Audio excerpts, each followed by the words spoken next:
اس کا تسلسل رہا جو کل سے شروعات ہوئی تھی، اور خواجہ حارث صاحب نے آج بھی اپنا کنکلوڈ نہیں کی ہیں اس کی جو ہے اپیل پر بحث جو جاری تھی ان کی، پھر کل پہ چلا گیا ہے۔ بینچ کی سنجیدگی یقیناً قابل تحسین ہے میں سمجھتا ہوں، اور جتنے چبھتے ہوئے سوالات ان کو سارے جج صاحبان نے، جسٹس بندوخیل صاحب نے، جسٹس مظہر صاحب نے، جسٹس افغان صاحب نے، جسٹس مسرت ہلالی صاحبہ نے جو جتنے سوالات کیے ہیں، میرا نہیں خیال کہ اس کا ایک کا بھی جواب جو ہے وہ خواجہ حارث صاحب دے پائے ہیں۔ البتہ انہوں نے نوٹ کرتے رہے اور انہوں نے کہا میں ان کا جواب دوں گا، تو بہرکیف ان کے جواب تو دینا پڑیں گے ہی۔ اور جو جسٹس افغان صاحب نے کہا کہ آفیشیل سیکریسی ایکٹ میں تو یہ 2023 میں ترمیم ہوئی تھی، تو ظاہر ہے کہ 2023 کی ترمیم جو ہے وہ 2022 کے کسی فعل پر، عمل پر جو ہے وہ اس کا اطلاق نہیں ہو سکتا ہے، اور وہ جرم جو اس دن نہیں تھا وہ آئین کے آرٹیکل میں بڑا واضح ہے کہ اس کو سزا یا جزا نہیں دی جا سکتی ہے، اس سے نہیں استفسار کیا جا سکتا ہے۔ سو یہ آج کی جو بحث ہے اس میں بھی واضح ہو گیا کہ یہ جرم اگر کسی تنصیب پر یا کسی کے جو ہے مداخلت کرتے ہیں تو یہ 2023 میں آ کر انہوں نے جرم بنایا تھا آفیشیل سیکریسی ایکٹ میں، اور ظاہر ہے کہ اس کا جو ہے وہ مواخذہ، اس کی جواب دہی جو ہے 2022 کے فعل اور عمل سے نہیں کی جا سکتی ہے۔ تو میرے خیال میں کہ اگر دیکھیں تو جو جتنی بھی سوالات آج ہوئے ہیں اس سے ایک بینچ کی جو سمت ہے وہ نظر آتی ہے، اور ہمیں کبھی امید ہے کہ انشاءاللہ آئین کا تحفظ کرتے ہوئے عوام کے بنیادی حقوق کو جو ہے وہ یقیناً اس کا حفاظت کرے گی سپریم کورٹ، اور اس کی حفاظت یوں ہی ہو سکتی ہے جس طرح 5 جج صاحبان نے سپریم کورٹ نے یہ طے کیا اور فیصلہ کیا کہ سویلینز کا ٹرائل جو ہے ملٹری کورٹس میں نہیں ہو سکتا ہے۔ سو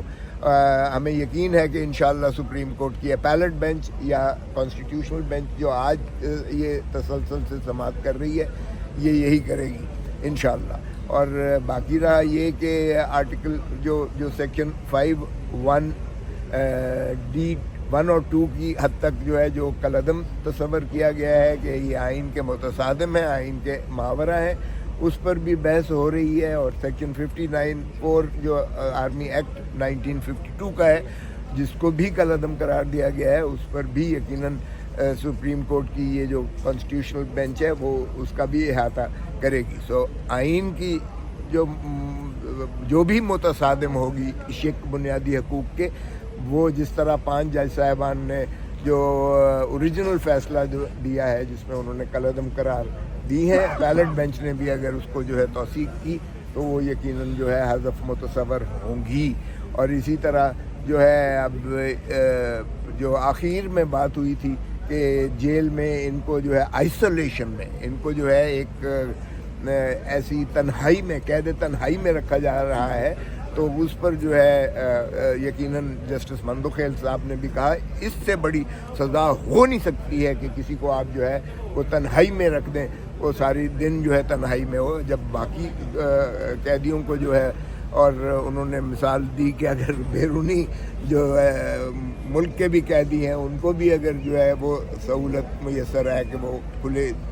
جیل میں پھر سکتے ہیں دن کے وقت میں، تو پھر ان کو بھی دی جائے۔ صرف اس لیے کہ ملٹری کورٹ نے سزا دی ہے اس کا مطلب یہ نہیں ہے کہ یہ کوئی بہت بڑے مجرم ہو گئے۔